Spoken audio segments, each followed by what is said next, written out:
Tout le monde parle de la confiance en soi. Ce serait la clé de tout ou presque. Mais comment y arriver? La confiance en soi est naturellement liée à la connaissance de soi. Mais d'où provient-elle vraiment? Où prend-elle racine? Keith Bonneville, coach de vie et de bien-être, nous montre au travers de techniques puissantes comment faire face à nos peurs. Il nous guide sur l'importance de se concentrer sur soi-même et de découvrir nos propres authenticités. Le message que je veux faire aux autres, c'est qu'ils sont capables de faire ce qu'ils veulent. Qu'ils peuvent avoir confiance en eux. Qu'ils peuvent croire. Si vous cherchez comment vous recentrer et poser les bonnes questions afin de réaliser votre plein potentiel, cet épisode est fait pour vous.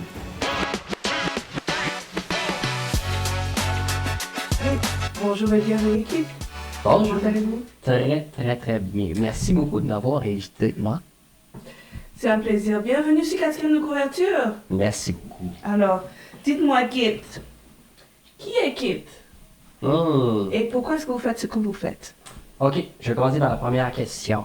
Ouais. Je suis un homme plein d'ambition, Oh wow, intéressant. motivé dans ce que je fais, qui est proche de l'humain, Ok. qui est proche du bien-être des autres. Ça a toujours été ça. Et donc, voilà, je veux en fait motiver les gens.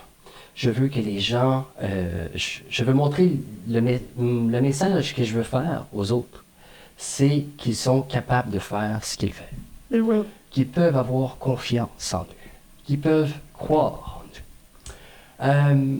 C'est ce que je veux faire d'abord et avant tout, en tant que coach et futur conférencier.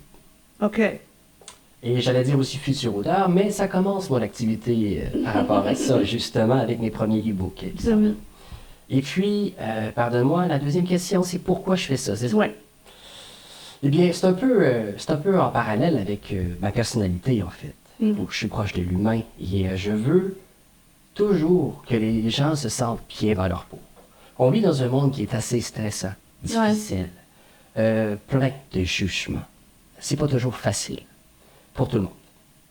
Alors, je veux être là pour les gens qui auront besoin d'être accompagnés par un coach ou par moi-même, tout simplement, en tant qu'humain. Ok. Je vais revenir brièvement sur les e-books dont on parle. Oui, De quoi s'agit-il? C'est quoi ces e-books?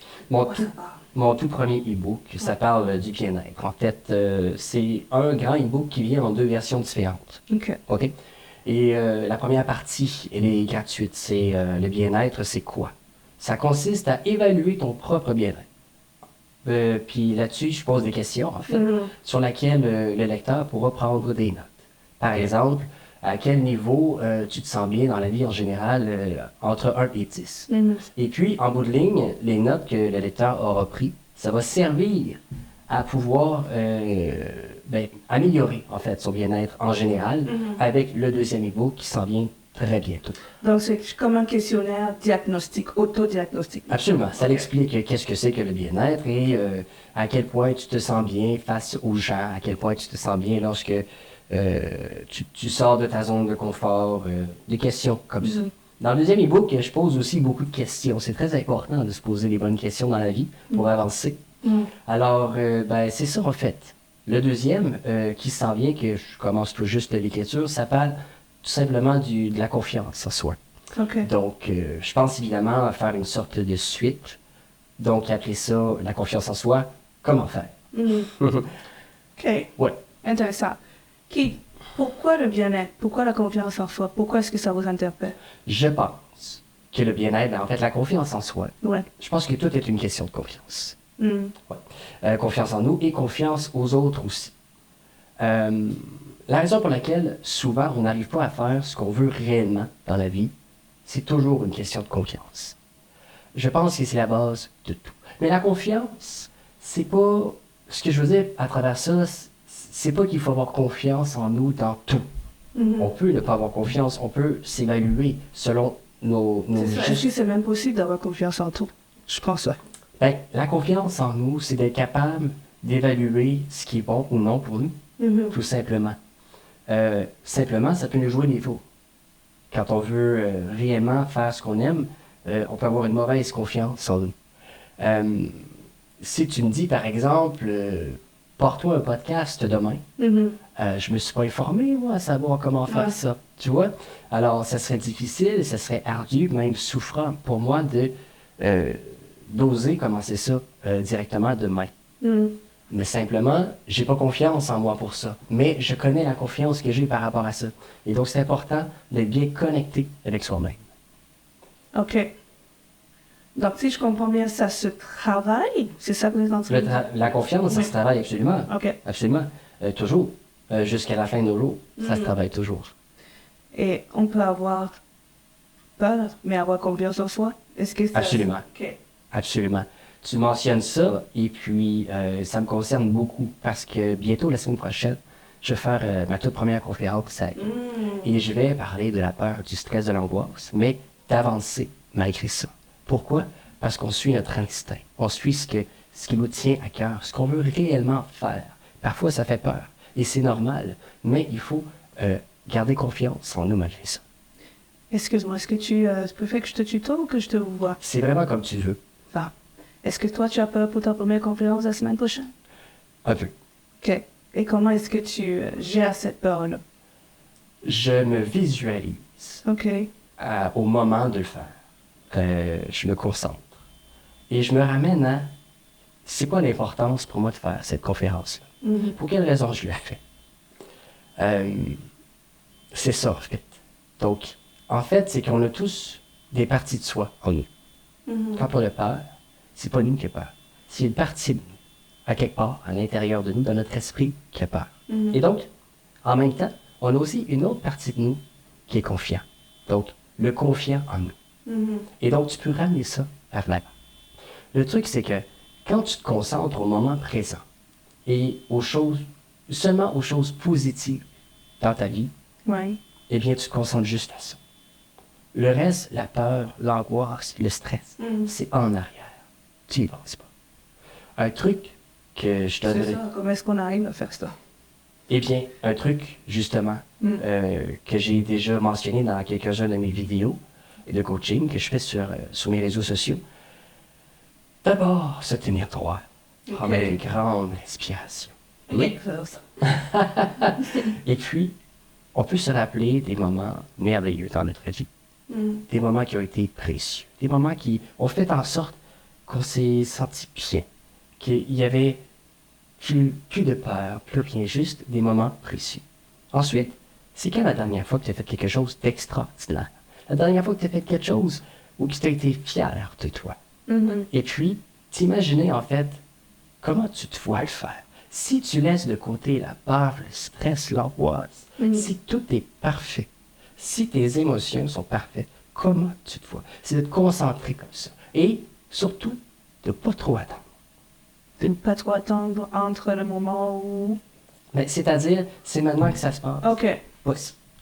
Si tu te concentres à tenir droit, garder la position confiante, d'ailleurs, il existe une position qu'on appelle la position du Superman. Tu es debout, les jambes écartées comme ça. Exact. Et puis là, tu te promènes un peu. Je pense que je l'ai vu là-dedans. Ouais. Et puis, c'est ça en fait. Donc, une fois que tu fais tout ça, fonce immédiatement. Et puis, ça dépend pour chacun.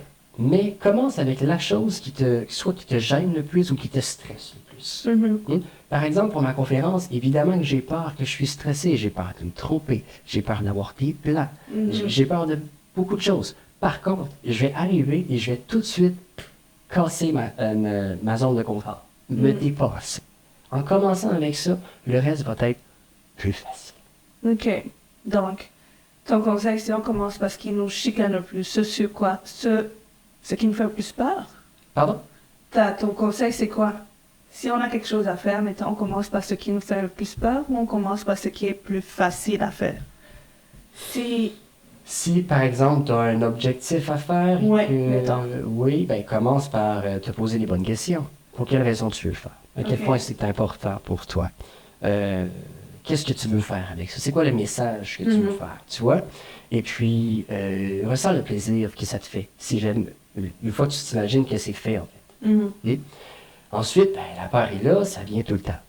Ça revient même si tu réussis à le tasser, elle finit toujours par faire une grande boucle et puis revenir en pleine place. Mais c'est de toujours revenir à ce qui est essentiel pour toi. OK. Donc, si je retourne un peu, on a parlé du premier e-book qui est un questionnaire. Oui, bien, Exact. en grande partie, la première partie gratuite, qui est vraiment un gros questionnaire. Ouais.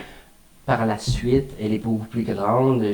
J'explique des expériences de vie, toutes les étapes, tous les différents niveaux de bien-être, en fait, comme la santé mentale, la santé physique, comment réussir à se poser les bonnes questions, des choses comme ça.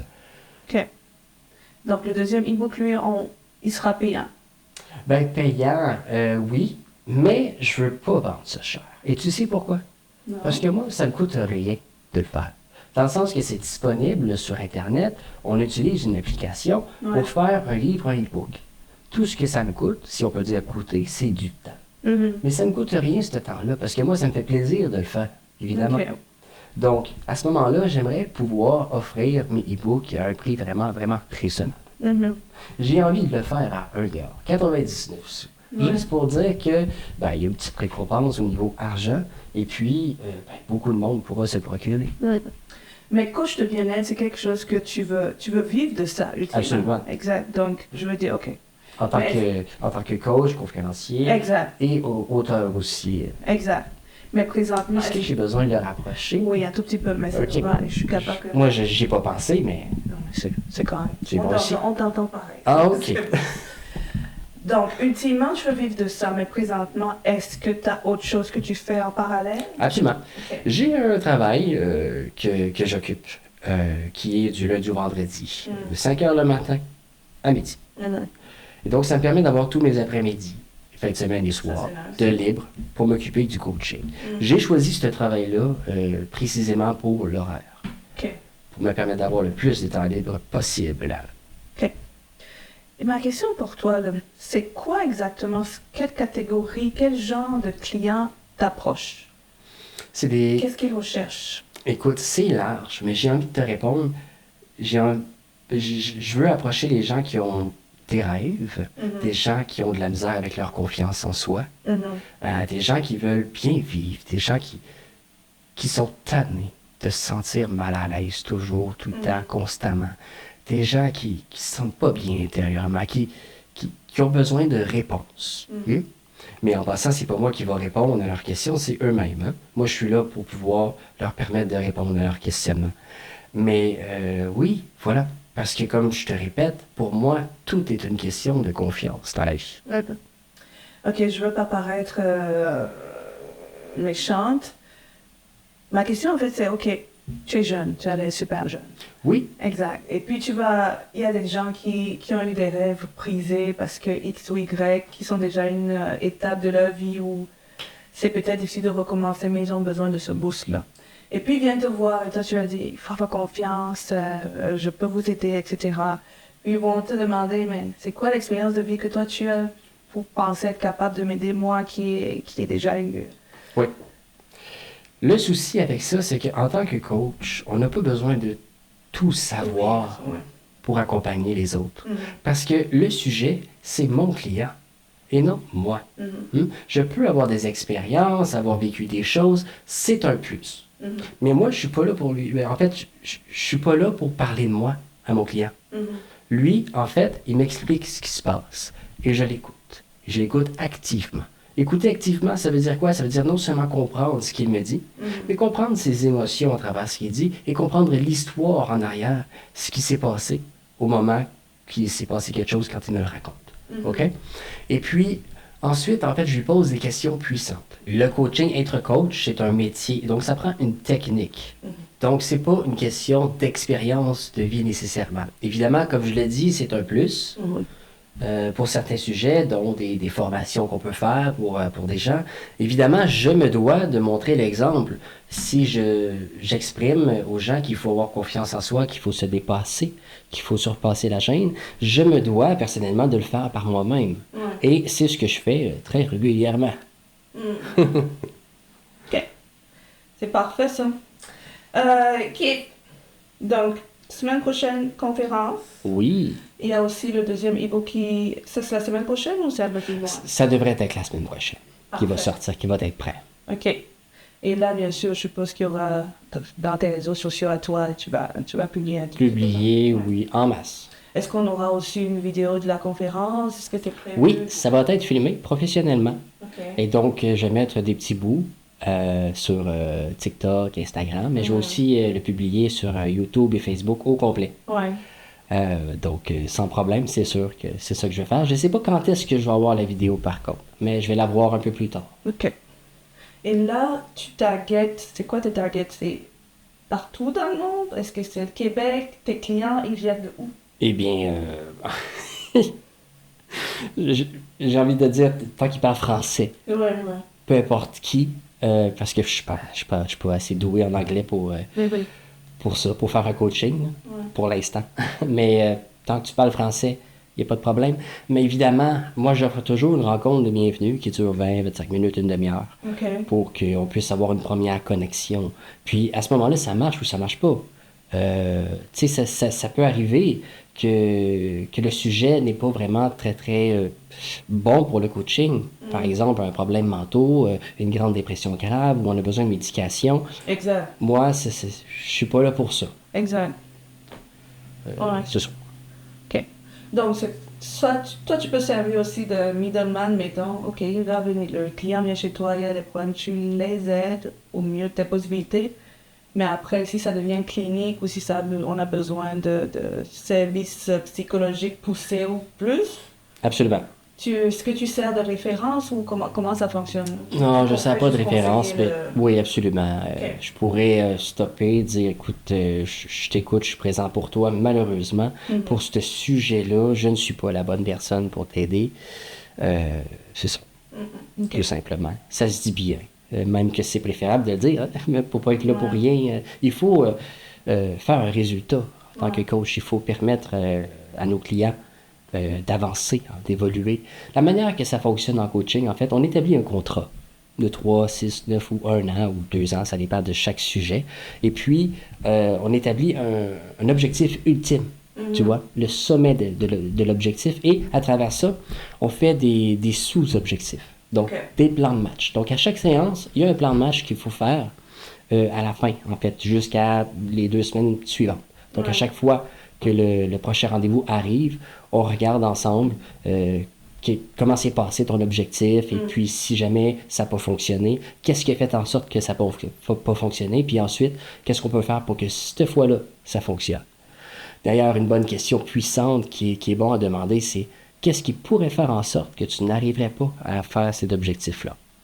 Et donc, à ce moment-là, le client, il réalise, ah ouais, c'est vrai, ça peut être en cause de mon entourage, mes amis qui ne m'encouragent pas, des choses comme ça. Donc, c'est ça.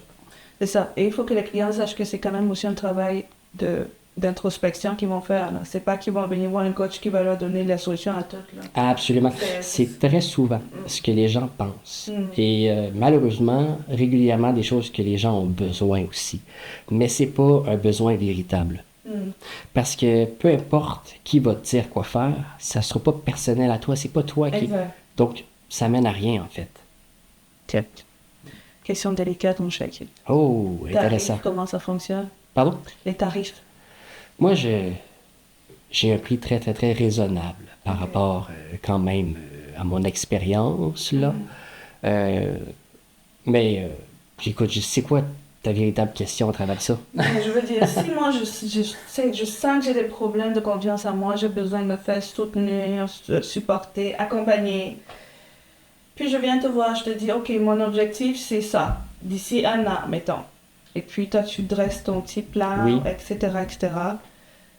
J'aimerais bien savoir combien ça m'a coûté pendant toutes ces années-là. Toutes ces années, c'est sûr que le prix est haut là, pendant toutes ces années. Mais moi, j'offre un service de coaching à 80 $ l'heure. OK. Ce qui est très, très, très raisonnable. Le truc, c'est que ce que je fais de temps en temps, c'est que j'offre des séances en vrac, gratuit. OK. Oui. Directement en direct sur les réseaux sociaux. Pour des gens qui sont prêts, premièrement, qui n'ont pas du tout les moyens. Et pour les gens qui sont prêts aussi à parler de leurs problèmes en public. Ouais. Et donc, c'est pas fait pour tout le monde, évidemment. Ça dépend de chaque sujet. c'est ce que je suis prêt à faire, moi, présentement, dans ma vie, dans ma carrière de coach. Donc, je me permets de le faire. Hein? Parce que, oui, l'une de mes plus grandes valeurs, c'est de donner. Tout simplement. Avant, dans ma vie, j'en aurais eu besoin des coachs. Je ne savais même pas que ça existait. Je savais qu'il existait des psychologues à des prix super élevés, en plus de ça, où c'était gratuit, mais tu avais des attentes de 2, 3, 4 semaines. Et puis, ça me frustrait, ça, quand j'en avais besoin. Et donc, moi, je me dis que maintenant, je peux être là pour des gens qui peuvent en avoir besoin. Mais pourquoi toi, tu en avais besoin? Ouh. J'ai passé à travers beaucoup de moments émotionnels dans ma vie, beaucoup de problèmes. En partant, quand j'étais enfant, je croyais qu'il existait 2 sortes de gens. La première, c'était des intimidateurs.